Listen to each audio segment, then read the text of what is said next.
The words became Sarah's shadow. They clung to her skin like expensive perfume, invisible, suffocating, impossible to scrub away, no matter how many times she had stood at her wash basin in the grey hours before dawn, pressing a cold cloth to her throat as though she could rinse the memory from her body. You will give me sons or be replaced. The entire architecture of her marriage, reduced to a biological transaction, delivered in the same measured, dispassionate tone Josh Russell used to instruct his solicitor about drainage repairs on the East Field. She had not wept. She would not give West Ham Manor the satisfaction. Sarah stood now at the foot of the manor's grand stone steps, her gloved hands folded at her waist with the precision of a woman performing composure rather than feeling it. The morning sun fell across the estate's ancient facade, all pale limestone and climbing roses, white blooms trembling at the columns like aristocratic ghosts too well bred to simply fall. The Russell family crest was carved into the balustrade above her, a rampant lion, proud and merciless, above the founding year 1663 and the name Blackwood chiseled into permanence. 3 centuries of men who had owned everything and questioned nothing. She could feel them watching her, the household staff arranged on the steps behind their master in neat silent formation, maids in grey and dusty rows, their eyes careful, their mouths sealed by years of service to a family that did not invite observation, and above them all, Josh. The Duke of West Ham stood at the top of those steps, with his top hat held at his side and his dark coat buttoned to the throat, watching her the way a man watches weather, assessing damage, calculating inconvenience. He was not unkind in the theatrical sense. He did not sneer or raise his voice. He was something far more corrosive than cruel. He was indifferent. He looked at her the way he looked at his ledgers and his land surveys, as an asset whose value was contingent entirely on its output. Sarah did not look back at him. She looked instead at the roses, white, every last one of them, as though colour itself had been too presumptuous for West Ham's grounds. She wore emerald silk, a gown that had cost more than her father's annual household budget, purchased not as a gift, but as a uniform, and she stood like a single defiant jewel against all that disciplined pallor. She had chosen it deliberately this morning, a small rebellion, the only kind permitted to a duchess whose husband had made abundantly clear that her opinions, her education, her 3 languages, and her annotated volumes of political philosophy were as decorative and as irrelevant as the roses. A broodmare did not need to think. A broodmare simply needed to perform. The door to his study had closed on her again yesterday. The soft, definitive click of the latch, no slam, nothing as honest as anger, had followed her down the corridor like a verdict. She had stood in the hallway of West Ham Manor, surrounded by centuries of cold aristocratic faces in gilded frames, every painted duchess before her, staring down with the same carefully schooled expression she now wore herself, serene, compliant, already half erased. Not yet, Sarah had thought. She thought it again now, standing in the white morning with the household watching and her husband's gaze resting on her back like a ledger entry awaiting resolution. If Josh Russell wanted a legacy, if he wanted the Russell name to outlast stone and century and the slow corrosion of time, then she would give him one, but she would not be its vessel. She would be its architect. She would teach him in the precise and patient language of consequences that a woman's mind could make or unmake a duke. And she was finished asking permission to exist. The candles had burned low by the time Josh Russell came to her. Sarah had waited in the ducal chamber for 2 hours and 40 minutes. She knew because she had counted the chimes of the long case clock in the corridor outside, each one landing in the silence of the unfamiliar room like a stone dropped into still water. The chamber was immaculate and oppressive in equal measure. Dark mahogany, heavy drapes the color of dried blood, a fireplace large enough to stand in. Everything in it was old. Everything in it had outlasted someone. She sat at the edge of the bed in her ivory nightgown, her mother's contribution, trimmed with Honiton lace that had taken 6 months to commission and represented the last of the Baxter family's dignity, and she waited. She had spent the better part of 22 years learning to wait gracefully, for her father's moods to pass, for her family's deaths to become someone else's emergency, for a future that had finally arrived in the form of a marriage contract signed over brandy by men who had not once asked her what she wanted. She had told herself it would be tolerable, possibly even good. Josh Russell was not old, not dissolute, not rumored to be violent. He was wealthy, respected, and architecturally handsome in the way of men who have never been told no, all sharp jaw and cold precision, and the particular brand of confidence that comes from inheriting rather than earning. She had studied him across 3 carefully orchestrated social engagements and concluded that he was a serious man who might, in time, appreciate a serious woman. She had been, she now understood, catastrophically naive. The door opened without a knock. Josh entered the way he seemed to do everything, without announcement, without hesitation, as though the world had been prearranged to accommodate his arrival.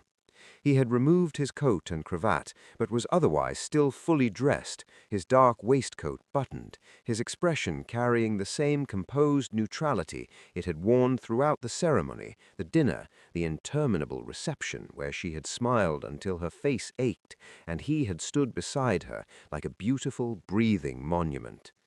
He did not look at the bed. He looked at her, briefly, assessingly, and then moved to the fireplace, resting one arm along the mantel and studying the flames as though they required supervision. "I imagine," he said, "that you have been told various things about what marriage to a man of my position entails." Sarah folded her hands in her lap. "I have been told a great many things."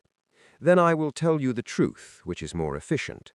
He turned to look at her then, and his eyes, gray or perhaps a very dark blue, she could still not determine in this light, held not malice, but something worse, absolute certainty. "I did not marry you for companionship. I did not marry you because I was moved by sentiment, or your father's rather strained attempts at wit over dinner. I married you because the Russell line requires continuation, and your bloodline is clean, and your constitution appears sound." The fire crackled. Somewhere in the corridor the clock began its 3rd hour toll. "I see," Sarah said. She was surprised by how steady her voice was. Some distant observational part of her mind, the part that had always stood slightly outside her own life, taking notes, registered this with something close to admiration. "I need sons." He said it the way one says, "I need a new roof," or "I need the accounts reviewed by Thursday." A logistical requirement, a gap in the inventory. "You will provide them. In exchange, you will have every material comfort this house affords, a generous quarterly allowance, and a full social standing of the Duchess of West Ham." He paused. "Should you fail to produce a living male heir within a reasonable period, I will explore the legal avenues available to me. I want there to be no confusion between us on this point. I find clarity far kinder than pretense." Sarah looked at him for a long moment. He was extraordinary to look at. That was the cruelest detail, that the man delivering this verdict was the kind of man that novels were written about, all dark gravity and restrained intensity, and that none of it meant anything at all. He was a monument, marble, carved in the precise image of every Russell Duke who had come before him, right down to the cold economy of his expectations. "You are asking me," she said carefully, "to understand that my value here is entirely contained within my capacity to reproduce." "I am telling you," he replied with what he suspected he believed was generosity, "so that you are not disappointed." The fire shifted. A log collapsed into embers. Sarah stood. She was not tall, but she had always known how to occupy space. Her governess had insisted on it, had drilled the posture into her alongside Latin conjugations and household accounts.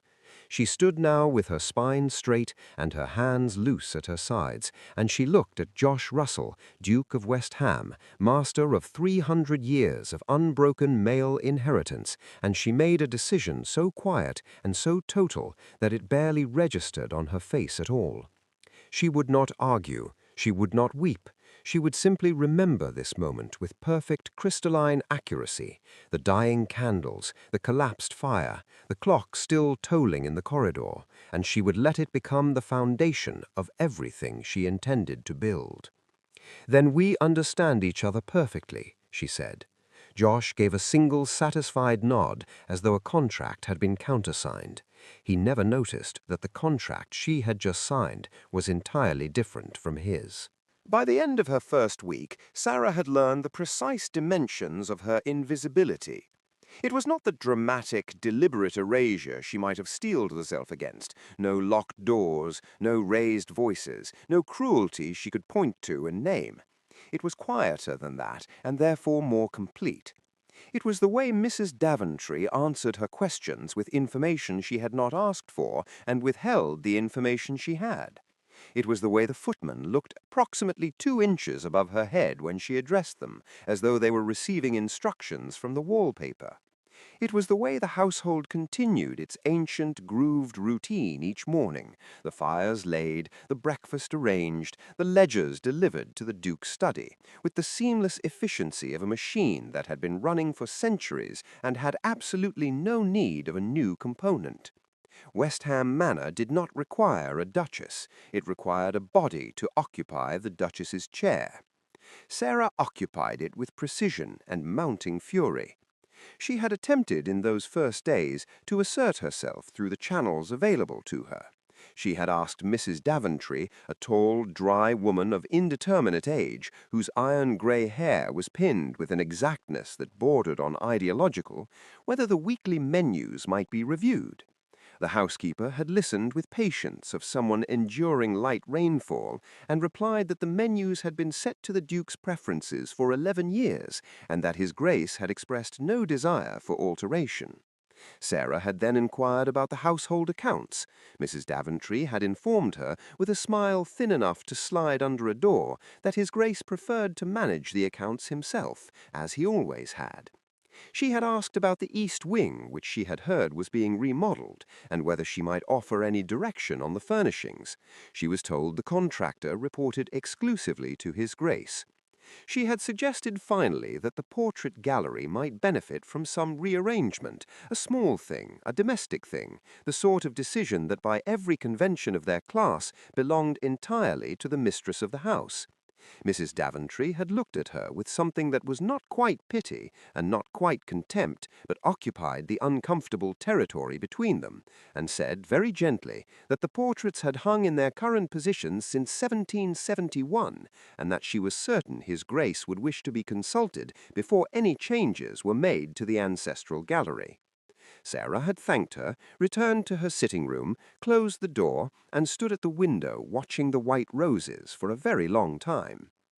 Josh was present at breakfast each morning for exactly 22 minutes. She had timed this too. She was discovering, becoming a woman who measured things.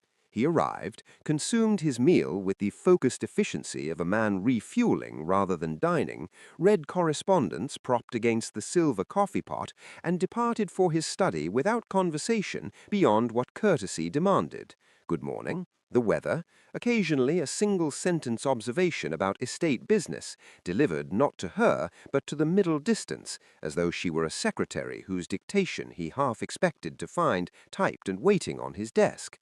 He was not rude. She almost wished he were. Rudeness would have suggested awareness, the knowledge that there was a person present worth the effort of contempt.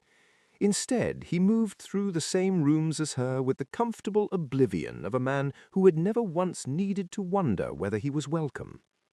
His study, she had learned, was the true seat of West Ham. She had passed its closed door enough times now to understand it as a border crossing, the dividing line between the house she nominally governed and the domain where the actual business of the dukedom was transacted without her. She had heard voices behind it, his steward, his secretary, his solicitor, men who arrived with leather cases and left with decisions made. She had not been invited inside once. One afternoon, 3 weeks into her marriage, she had knocked. A pause. Then, yes. She had entered to find Josh at his desk, surrounded by the particular archaeology of a man who preferred documents to people, stacked ledgers, unrolled maps weighted at their corners with inkwells, correspondence arranged in formations that suggested a private logic she was not equipped to decode. On the walls, more portraits, more Russells, 3 centuries of them, staring down at the desk with expressions of various degrees of severity, as though they were board members attending an endless meeting. Josh had looked up at her with polite inquiry and no warmth. "I wondered," Sarah said, "whether we might dine together this evening, in the dining room rather than separately." He had considered this as though it were a scheduling problem requiring resolution. "I have reports to review this evening," he said. "Mrs. Daventry will ensure you're comfortable." "I am always comfortable. I am inquiring about dinner." Something shifted in his expression, not softness, but a faint recalibration, the recognition that she had not retreated. He looked at her for a moment with what might have been curiosity, then returned his gaze to the ledger before him. "Another evening," he said. "I'll have word sent." The word was never sent. That night, Sarah sat alone in the portrait gallery with a single candle, looking at the women. They were always in the backgrounds of these paintings, the Russell wives, positioned slightly behind their husbands, their hands folded, their expressions arranged into careful pleasantness, present, decorative, thoroughly, efficiently forgotten. She raised her candle to the nearest one, a young woman in blue silk, circa 1740, her eyes holding a stillness that might have been peace or might have been something else entirely. "I see you," Sarah said quietly. Then she set the candle down, opened the small notebook she had begun carrying in her dress pocket, and started to write. The invitation arrived on a Tuesday, which was already unusual. Tuesdays at West Ham Manor were indistinguishable from every other day. The same files, the same silences, the same 22 minutes of breakfast performance, and so the cream envelope on Sarah's morning tray stood out with the quiet violence of color in a grey room. The handwriting on its face was extraordinary, sharp, slanted, unapologetic. The letters formed with the confidence of someone who had never once second-guessed a single stroke. "Lady Sarah Russell, Duchess of West Ham. You look precisely as miserable as I expected. Come to Weston Park for tea on Thursday. Come alone. Lady Naomi Weston." No pleasantries, no "I hope this letter finds you well," no careful social scaffolding of the kind Sarah had been navigating since her arrival in this county. Just the blunt, gleaming edge of a woman who had apparently decided that pretense was an inefficient use of good stationery. Sarah read it twice, then folded it into her pocket before Mrs. Daventry could see it. She went on Thursday. Weston Park was smaller than West Ham Manor and entirely more alive. Where the Russell estate felt like a museum curated by the dead, Weston Park breathed, wisteria climbing the eastern face with cheerful disregard for architectural dignity, books stacked on the entrance hall table alongside riding gloves and a half-finished letter, the smell of fresh coffee and something herbal drifting from rooms that sounded improbably like they contained laughter. Sarah stood in the drawing-room and felt, for the first time in a month, that she had entered a house rather than a monument. Lady Naomi Weston was 63 years old and looked like someone had compressed an entire force of nature into a small, immaculately dressed woman with silver hair and eyes the particular dark amber of good brandy. She was seated in a high-backed chair beside the conservatory doors with a teacup in one hand and an expression of frank appraisal that made Sarah feel simultaneously seen and dissected. "Sit," Lady Naomi said, gesturing to the chair opposite with the authority of a general directing infantry. "You're taller than I expected. That's useful. Stop holding your hands like that. You look like you're waiting to be sentenced." Sarah sat. She unfolded her hands deliberately and rested them on her knees. "Better," Lady Naomi said. "Tea?" Please. Good. Women who decline tea in uncomfortable situations are either lying or foolish, and I have no patience for either. She poured with the efficiency of someone for whom hospitality was a tool rather than a performance. So, how bad is it? Sarah considered the question and its many possible answers. The house runs without me. My husband consults the portraits more regularly than he consults me. The housekeeper treats every request I make as a mild administrative inconvenience, and I have not had a conversation of any substance in 4 weeks. Lady Naomi nodded slowly, as though Sarah had confirmed a diagnosis she had already made. Josh Russell, she said, is the finest example of a man completely constructed by his inheritance that I have encountered in 6 decades of observation. His father was the same, cold, capable, utterly convinced that efficiency and excellence were the same virtue. She set her teacup down. He is not a villain, which is your problem. Villains are legible.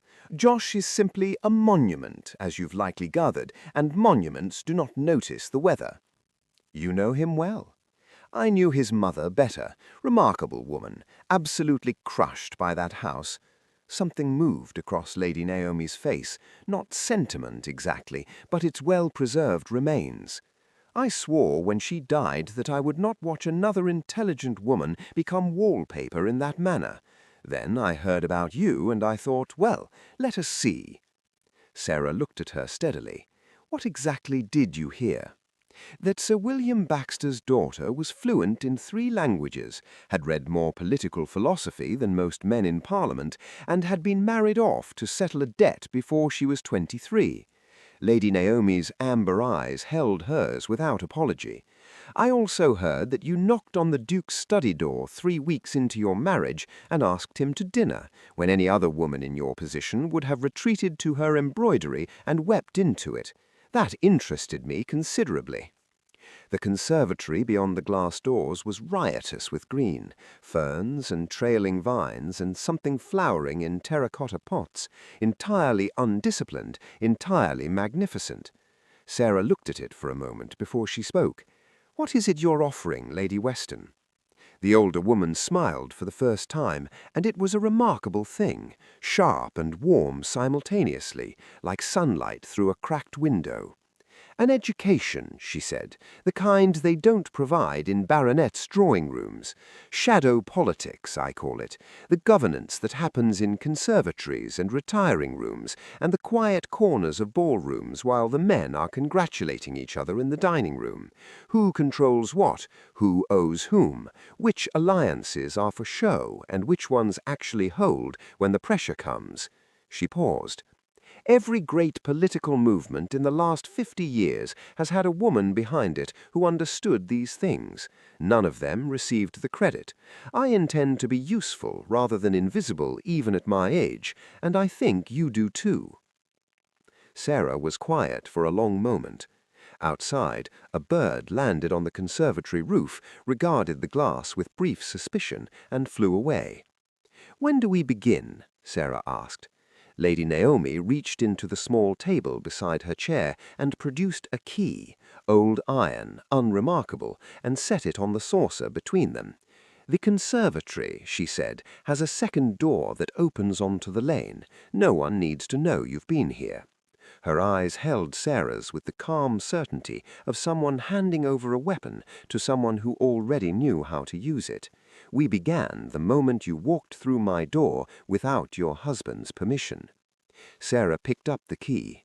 It was, she thought, the first thing at West Ham, or anywhere near it, that ever felt like it genuinely belonged to her. Amelia O'Brien arrived the way she had always arrived, without warning, without apology, and with considerably more luggage than any reasonable visit required.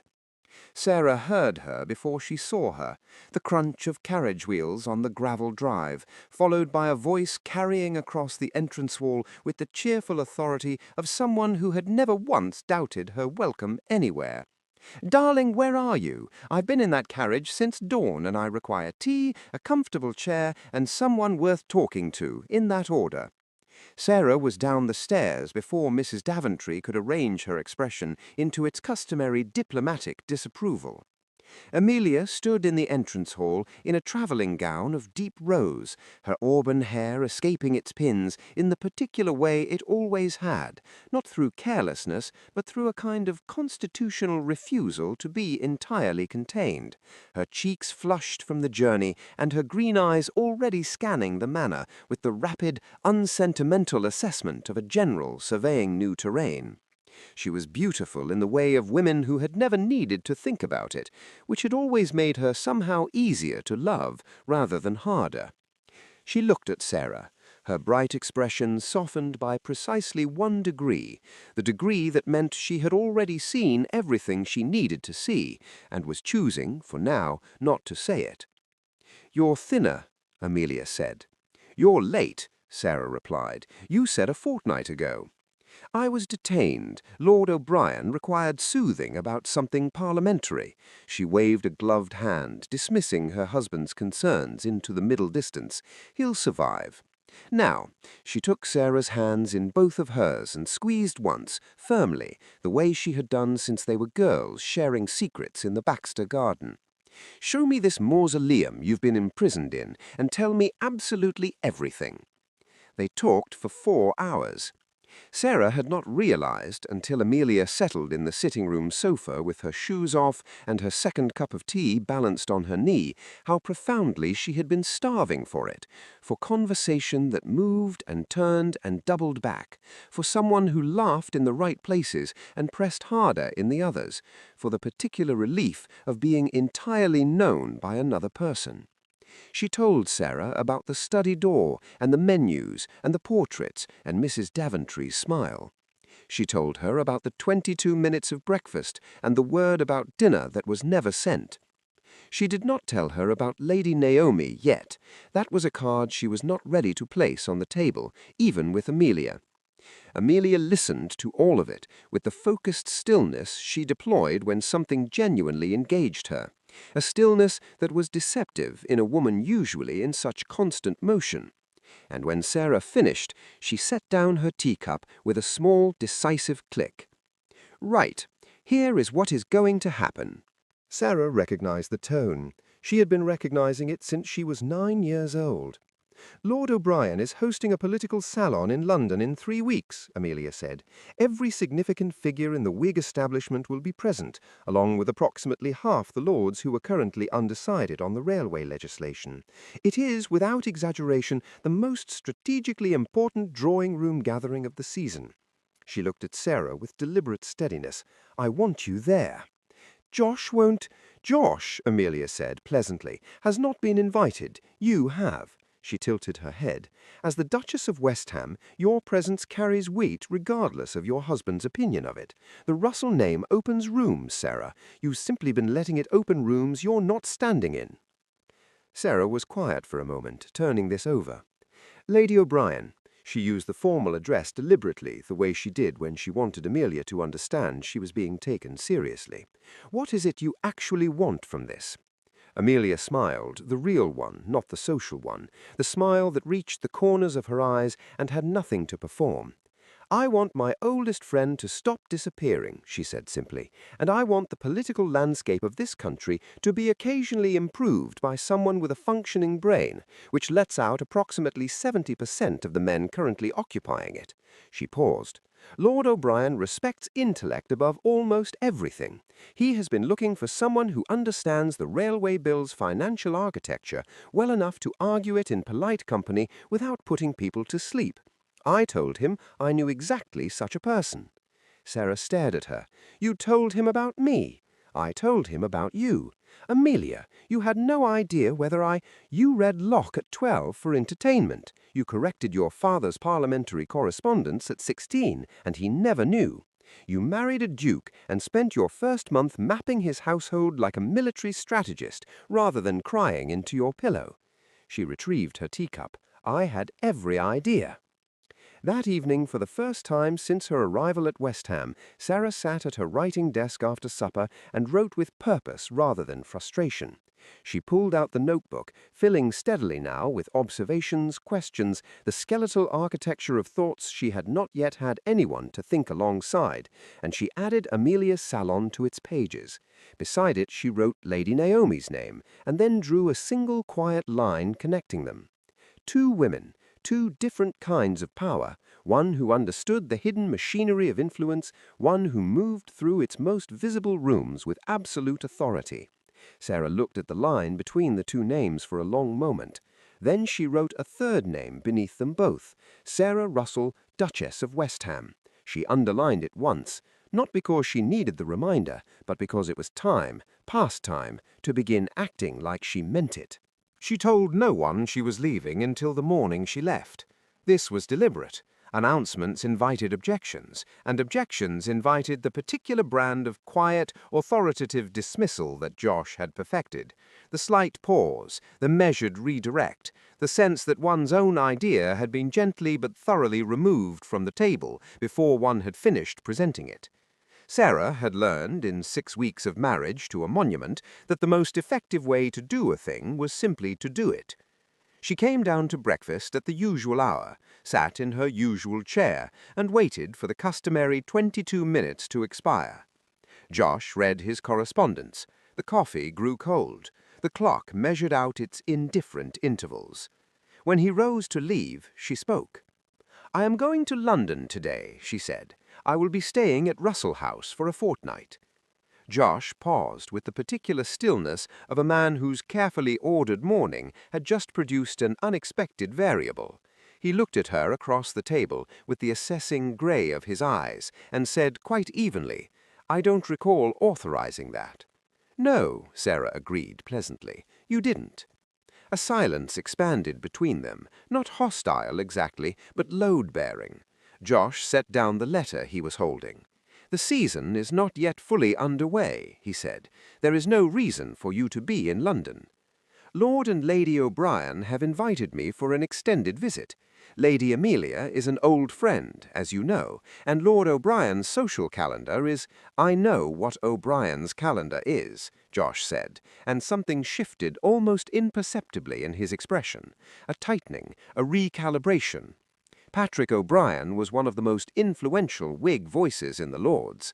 Even a monument was not entirely indifferent to that name. "You have no business in those circles." Sarah looked at him steadily. "I am the Duchess of West Ham," she said. "Those circles are precisely my business." She left before noon. Russell House had been closed for 2 seasons and smelled of dust and disuse when Sarah arrived, but it was hers, technically, formally, a part of the settlement, and by the second day she had opened every window, redirected the household staff from their skeletal winter routine, and written 6 letters. By the end of the first week, her dining-room calendar was full. Lady Naomi, who had materialized in London with the unhurried efficiency of someone who had been expecting this development, sat in Sarah's drawing-room on the 5th morning and watched her work with the expression of a woman whose investment was beginning to yield returns. "The seating arrangement," Lady Naomi said, studying the list Sarah had drafted, "is nearly right. Move Hargrove away from Pemberton. They despise each other over the Northern Rail contract, and they will spend the entire dinner performing the dispute rather than discussing anything useful. Put Hargrove beside Lady Cecily instead. She has a gift for drawing men's better arguments out of them." Sarah moved the names without hesitation. "And Lord Ashby?" "Beside you." Lady Naomi's amber eyes held a glint of something approving. "He controls 4 undecided votes on the railway bill through sheer force of personal loyalty. He also respects classical education above almost everything. Mention the Cicero you read at 15, and let him discover your Greek is passable. He'll be yours within the first course." "I don't want him to be mine," Sarah said carefully. "I want him to support the bill because it's correct policy." "Yes," Lady Naomi said, "and the most efficient path to that conclusion runs directly through his admiration. These 2 facts are not in conflict." She paused. This is shadow politics, Sarah. We do not manipulate, we illuminate. We arrange rooms so that the right people face each other and good ideas have space to become decisions. Sarah looked at her notes. Then she nodded and kept writing. The dinner was on a Thursday. 14 guests, 4 courses, 1 agenda, which appeared on no written document anywhere and was understood completely by exactly 2 people in the room, Sarah and Lady Naomi, who sat at the far end of the table with the benign watchfulness of a chess player observing a game she had already won in her head. Sarah moved through the evening with a composure that was no longer performance, or rather it was performance elevated to the level of art, which is to say, it had become entirely invisible.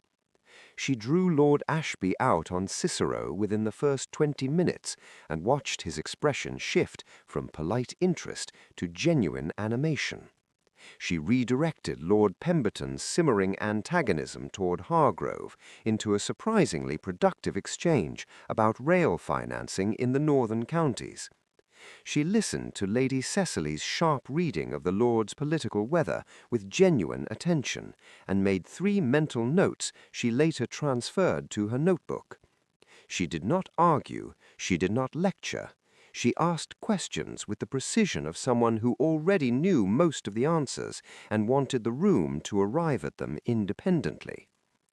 By the time the port was poured, Lord Ashby had declared, to the table generally, with the satisfied air of a man who believed the thought entirely his own, that the railway bill deserved a fairer hearing than it had received, and that perhaps a more organized coalition of support was overdue.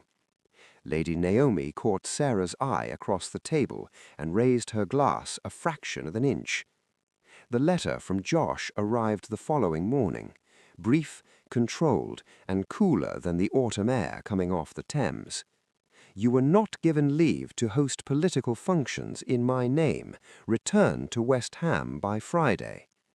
Sarah read it once, set it aside, opened her notebook to a fresh page. At the top she wrote, Lord Ashby, 4 votes, Thursday. Below that, in smaller letters, he is beginning to understand what I am. She did not specify whether she meant Lord Ashby or her husband. She left the ambiguity to do its quiet, necessary work. Sarah first heard the rumor at a Wednesday afternoon recital in Grosvenor Square, delivered with the precision of a blade slipped between the ribs by a woman who had perfected the art of drawing blood while smiling. She did not hear it directly. That was the architecture of it, the particular genius of a rumor designed by someone who understood that the most damaging words are always the ones spoken just outside a woman's hearing, in rooms she has just left, at volumes calibrated to carry exactly far enough. Lady Hargrove mentioned it to Mrs. Pemberton during the interval. Mrs. Pemberton relayed it to Lady Cecily with an expression of theatrical concern. Lady Cecily, who had developed a sharp loyalty to Sarah over the preceding weeks, relayed it to Sarah herself within the hour, in the small retiring room off the main salon, with the door closed and her voice low. They are saying, Lady Cecily said carefully, that the Duchess of West Ham has failed to conceive after 3 months of marriage, that the Duke is considering his options. Sarah looked at her own reflection in the retiring-room mirror, composed, unmoved, a small familiar fire igniting somewhere behind her sternum. "And who," she said, "is they?" Lady Cecily pressed her lips together. "The name attached to it is Lady Jessica Charlton." Sarah knew the name. She had known it since before the wedding, known it the way one knows the name of a storm system still forming offshore, present in enough whispered conversations and carefully averted glances to constitute a warning without ever becoming a direct one. Lady Jessica Charlton was the daughter of an earl, a widow of 2 seasons, and the woman Josh Russell had been expected, by a significant portion of London society, to marry before his dukedom's financial requirements had redirected him towards a baronet's more fertile bloodline. She was also, by every account Sarah had assembled, extraordinarily beautiful and considerably more ruthless than her social performance suggested. Sarah went to Lady Naomi that evening. The older woman listened to everything without interrupting, which was itself notable. Lady Naomi interrupted frequently as a general practice, on the grounds that most sentences could be improved by compression. Her silence now meant she was thinking, and thinking seriously. Jessica Charlton, Sarah finished, is not operating alone. She is intelligent enough to know that rumor requires distribution, and she has neither the breadth of social connection nor the disposable time to seed it across 5 drawing rooms simultaneously, without assistance. She rose and moved to the window, looking out at the lamplit street below. Someone is funding this, or facilitating it, which means this is not merely a woman reclaiming a man she believes should have been hers.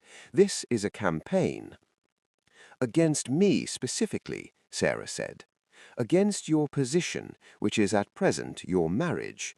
An annulment on grounds of failure to produce an heir is legally tenuous but socially devastating. Jessica doesn't need it to succeed in court. She needs it to succeed in conversation. If enough people believe the marriage is already effectively over, the reality tends to follow the perception. She paused. She is not trying to destroy you, Sarah. She is trying to make you irrelevant. There is a meaningful difference. And which is harder to recover from? Lady Naomi's expression answered before she did. The following Tuesday, Sarah attended a garden luncheon at Lady Ashworth's townhouse and met Lady Jessica Charlton for the first time. She had prepared herself, which was perhaps why the reality still managed to surprise her. Jessica was not the painted, calculating creature that rumor and anticipation had assembled in Sarah's imagination. She was warm-voiced and graceful, with the kind of effortless charm that reads in a ballroom as genuine kindness and is, on closer inspection, something considerably more practiced. Her dark eyes found Sarah's across the garden with the composed recognition of a woman who had been expecting this moment and had decided in advance to enjoy it. She crossed the lawn with a smile that contained multitudes. "Your Grace," she said, with a curtsy calibrated to the millimetre, respectful enough to be unimpeachable, shallow enough to communicate something else entirely to anyone paying close attention. "I have so looked forward to meeting you. Josh speaks of you. Well, he mentions the match with some frequency." Mentions the match, not speaks of his wife, not speaks of you, the match, the transaction. Sarah filed the phrasing with the precision of someone who had begun keeping very careful records. "Lady Charlton," Sarah said warmly, "the pleasure is mine. I understand you are an old acquaintance of my husband's family." "A very old acquaintance." Jessica's smile did not waver. "We grew up in neighboring counties. Josh and I have known each other since we were children. There is a particular closeness that comes from that kind of history. I'm sure you understand. Some connections simply endure." "Indeed they do," Sarah agreed pleasantly. "As do reputations, I find. London has such a long memory." Something moved behind Jessica's eyes, a brief recalibration, the faintest reassessment. She had expected, Sarah understood, either coldness or anxiety. She had encountered neither, and this had cost her something small but real. "We must take tea sometime," Jessica said. "We absolutely must," Sarah replied. That night, Sarah wrote 3 letters, one to Lady Naomi, one to Amelia, one, and this was the one she weighed longest before sealing, to Josh himself, sent to West Ham Manor with the evening post. It was brief. It did not mention Jessica by name. It said only that certain matters pertaining to the dukedom's social standing had come to her attention, that she was managing them, and that she would appreciate the courtesy of a meeting at her earliest convenience.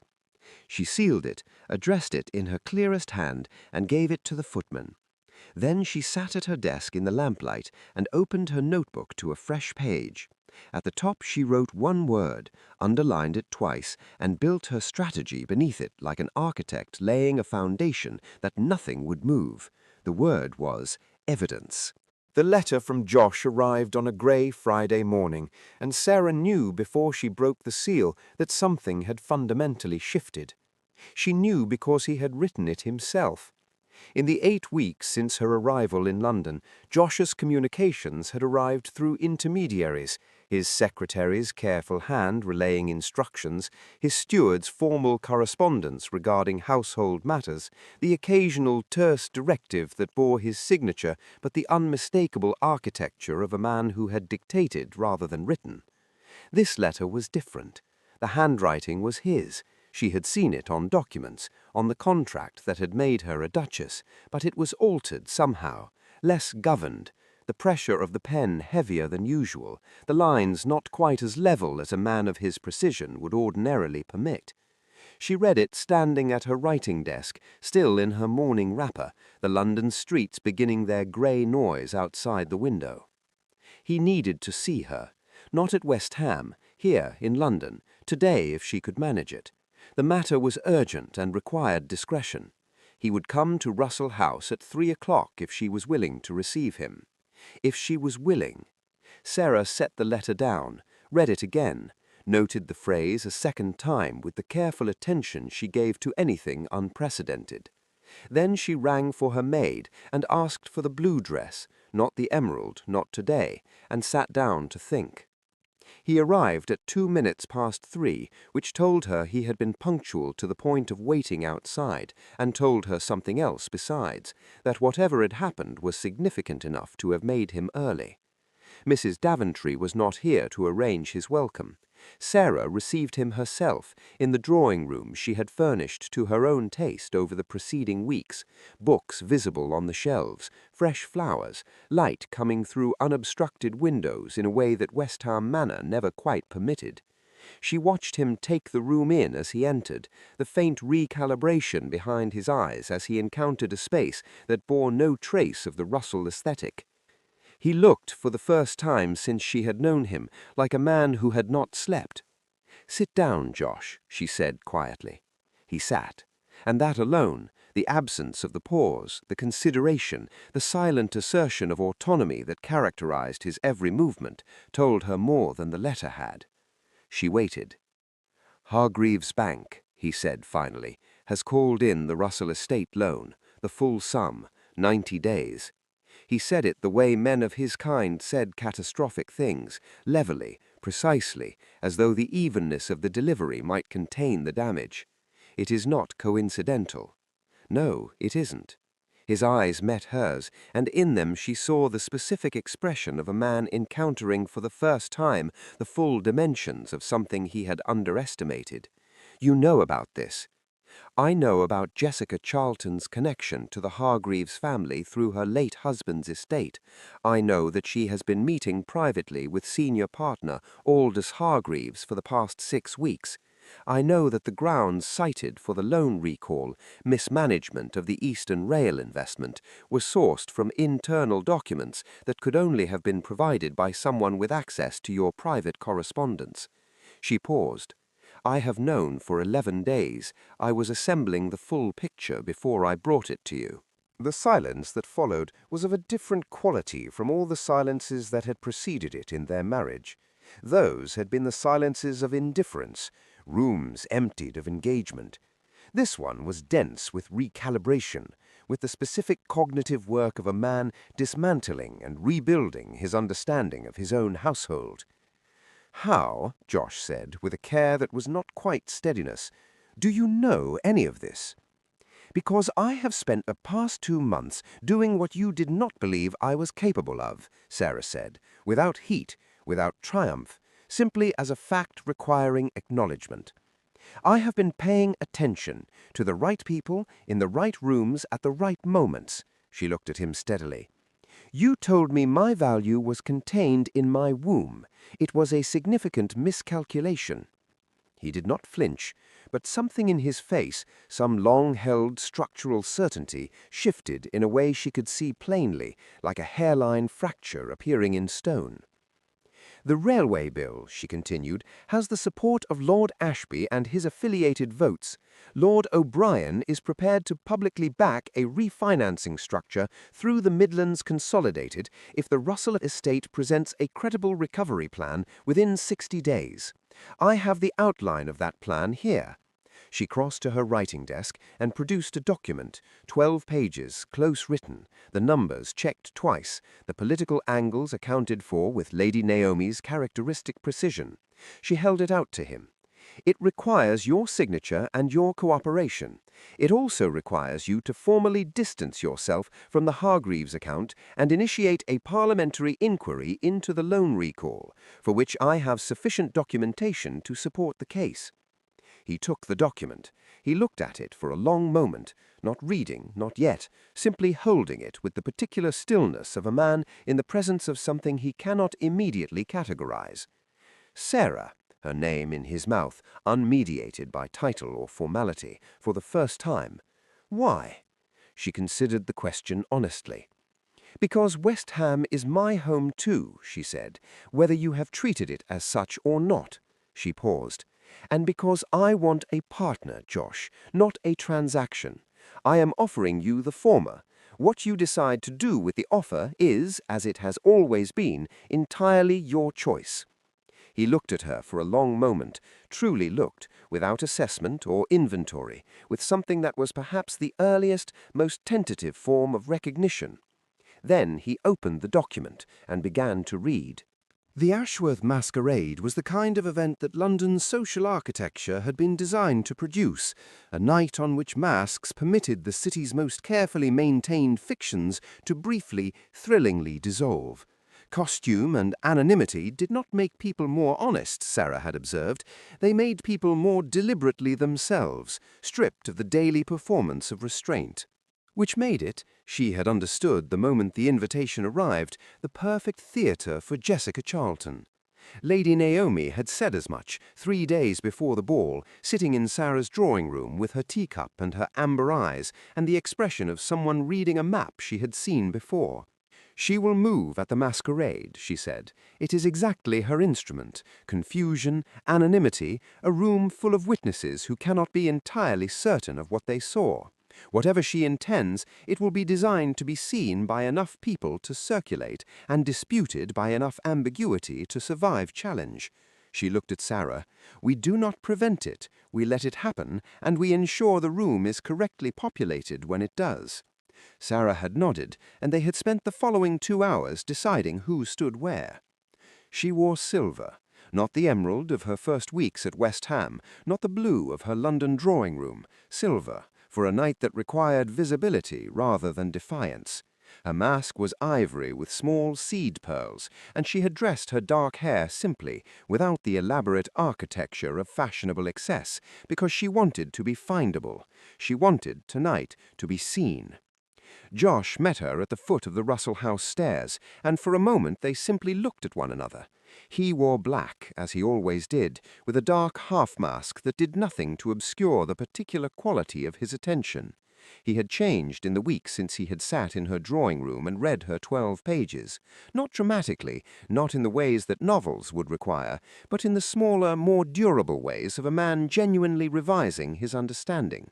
He listened when she spoke now. He had begun haltingly to ask questions rather than issue conclusions. It was not yet a partnership, but it had the architecture of one, if they chose to build it. "You look," he began. "Ready," Sarah said. "We should go." The faintest suggestion of a smile crossed his face. He offered her his arm, and she took it. The Ashworth ballroom was magnificent and chaotic in equal measure, candlelight fracturing across hundreds of masks, the orchestra producing something lush and relentless, the room a controlled storm of silk and powder, and the charged electricity of people performing mystery at one another. Sarah moved through it with the careful attention of someone reading a room rather than inhabiting it, tracking faces beneath masks with the facility she had developed over months of very deliberate observation.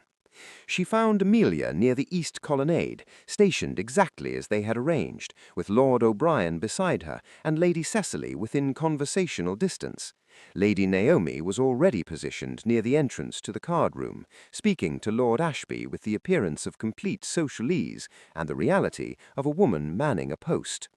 The trap, Sarah understood, was already set. The question was only when Jessica would spring it. The answer was 11 o'clock.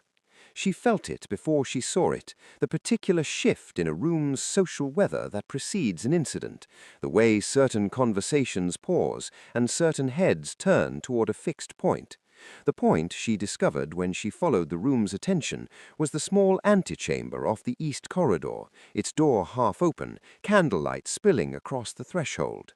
Inside, visible to anyone passing, and a number of people were now passing, with the studied casualness of the socially curious, stood a woman in a silver gown, Sarah's silver, the same shade, the same cut, a mask close enough to her own that in the warm, confusing light of the masquerade the resemblance was intended to register before it was examined.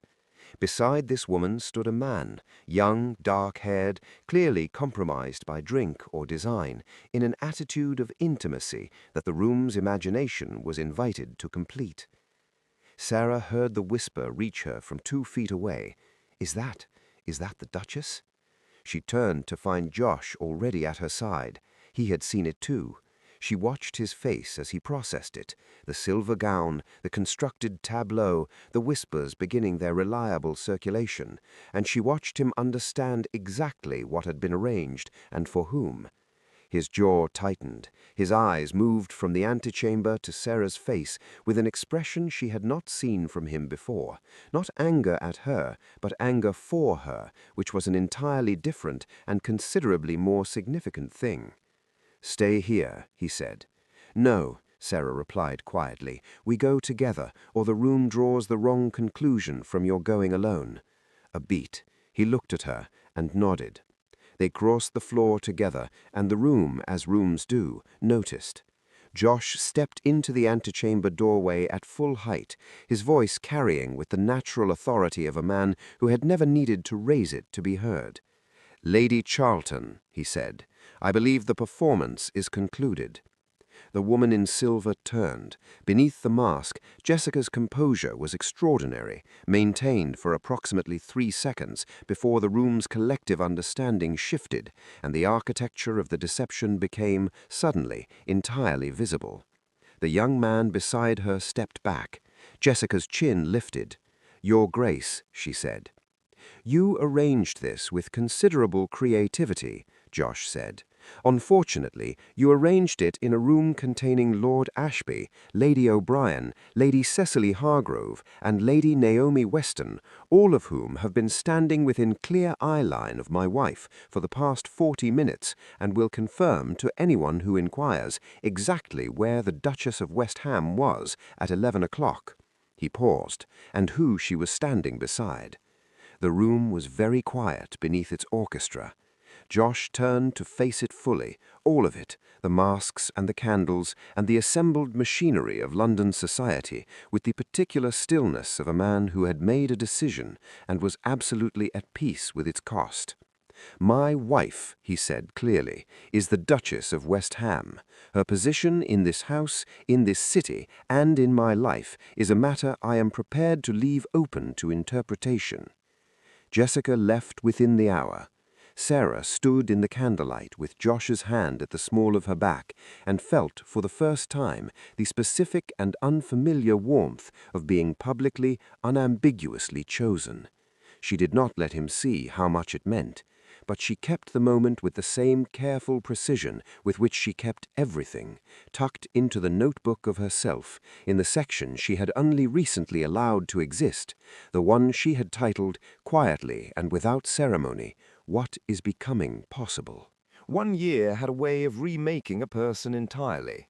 The Sarah Russell who had stood trembling in the portrait gallery of West Ham Manor, draped in emerald silk, cataloguing the cold faces of dead aristocrats, swallowing the Duke's ultimatum like broken glass, was gone. In her place stood a woman who walked these same corridors as though she had built them herself, because in every way that mattered, she had. It was a Tuesday morning in late autumn when the transformation was most visible. The kind of grey, golden-edged morning that made the English countryside look like a watercolour left out in the rain. Sarah sat at the wide oak desk in the East Wing study, her study, a concession Josh had made without fanfare 6 months prior, sliding the key across the breakfast table as though it were nothing, though they both knew it was everything. Papers were spread before her in careful order, correspondence from Lady Naomi regarding the proposed school for tenants' daughters, a letter from Amelia about the spring parliamentary session, and the estate ledgers, which she now reviewed jointly with the steward every fortnight. The door opened without a knock. It was the only liberty Josh permitted himself in her space. "He's awake," Josh said simply, and the gravity of a dukedom dissolved from his face entirely. Sarah set down her pen. The nursery smelled of warm linen and lavender water. James William Russell, 4 months old and already possessed of his mother's dark, watchful eyes, regarded the world with a philosopher's suspicion. He lay in his crib like a small, self-important emperor, and when Josh lifted him with the careful reverence of a man who had held ledgers far longer than he had held anything fragile, something in his expression shifted, cracked open, like stone giving way to something green and living underneath. Sarah leaned against the doorframe and watched her husband hold their son. She remembered the night James was born, the long, breathless hours, Josh pacing the corridor in a manner entirely unbecoming of a duke, refusing to leave for his club, as tradition and his valet both urged. When the physician finally emerged, Josh had walked past him entirely and gone straight to Sarah. He had not asked after the air first. That small, unremarkable act had rearranged something permanent inside her. "He has your frown," Josh said without looking up. "He has your stubbornness," Sarah replied, crossing the room to stand beside them. Josh glanced at her sidelong, that familiar flash of dry amusement he had spent the first months of their marriage burying beneath formality. "I prefer to call it resolve." "I know you do." James made a small, indignant sound, as though weighing in on the matter, and they both laughed, quietly, privately, the way people laugh when they are not performing happiness for anyone but themselves. The Westham estate had changed in visible and invisible ways. The tenants' school had opened in September, housed in a converted granary on the south field, funded jointly from Sarah's reformed household budget and Josh's grudging but genuine endorsement. Mrs. Daventry, the stern housekeeper who had once guarded the manor's traditions like a soldier at a gate, now sat on its small advisory committee. Sarah had understood early that it was wiser to bring the woman inside the tent than to fight her from without. In London, Sarah's dinner parties had become the most quietly influential gatherings of the season. Politicians came for the conversation and left having committed to things they hadn't intended to. Lady Naomi attended with the satisfied air of an architect surveying a finished cathedral. Amelia wrote letters full of exclamation points and dramatic underlining, declaring Sarah the most dangerous woman in 3 counties, which Sarah accepted as the highest possible compliment. Josh's railway bill had passed. He had stood in the Lords and given a speech that surprised everyone who expected the cold Duke of old. Measured, yes, but with an argument for social utility that bore the unmistakable fingerprints of his wife's thinking. He had not credited her publicly. He had, however, told her privately that evening, pouring 2 glasses of brandy and setting one before her without ceremony. "You are the better strategist." Sarah had drunk her brandy and said nothing, because some victories were sweetest when simply held. Lady Jessica Charlton had retreated to her country house after the masquerade, her social credit spent, her schemes dissolved. Sarah did not think of her often. There was too much worth thinking about. On the afternoon of James's 4-month anniversary, a date Josh had improbably remembered, they walked the grounds together. It had become a quiet habit, these late afternoon walks, where the business of the estate and the business of the world fell briefly away, and they were simply two people learning the ongoing, imperfect grammar of one another. They paused before the portrait gallery windows, and Sarah looked up at the rows of cold, aristocratic faces still hanging there, unchanged, unyielding. "We should commission a new one," Josh said, following her gaze. "Of whom?" He looked at her. "All three of us, though I suspect James will refuse to cooperate with the painter." Sarah considered the wall of solemn dukes and dutiful, invisible wives. She thought of what it would mean to hang something different there, a woman looking outward rather than downward, a man standing beside rather than above, a child between them who would grow up knowing the estate's legacy was not cold stone and bloodlines, but something chosen, daily and alive. "Yes," she said, "let's." Josh offered her his arm. She took it, not as a duchess accepting a duke's courtesy, but as a partner claiming her equal place beside him. They walked back toward the house together, through the gold and gray of the autumn afternoon, into a future they were still in the very good business of building. The end. Thank you for walking through the halls of West Ham Manor with me. Thank you for sitting with Sarah in her silence, for feeling the cold sting of Josh's walls, and for staying long enough to watch them both become something neither could have been alone. This story was never just about a duke and his duchess. It was about the quiet, extraordinary courage it takes to demand more than what you were given, and to build something real from the ruins of what was merely expected. Your readership means everything. If this story moved you, made you smile, or kept you up just a little past your bedtime, please like, comment, and subscribe, so more stories like this find their way to you. Turn on your post notifications too, because the next story is already taking shape, and you do not want to arrive late. With gratitude and great affection, thank you.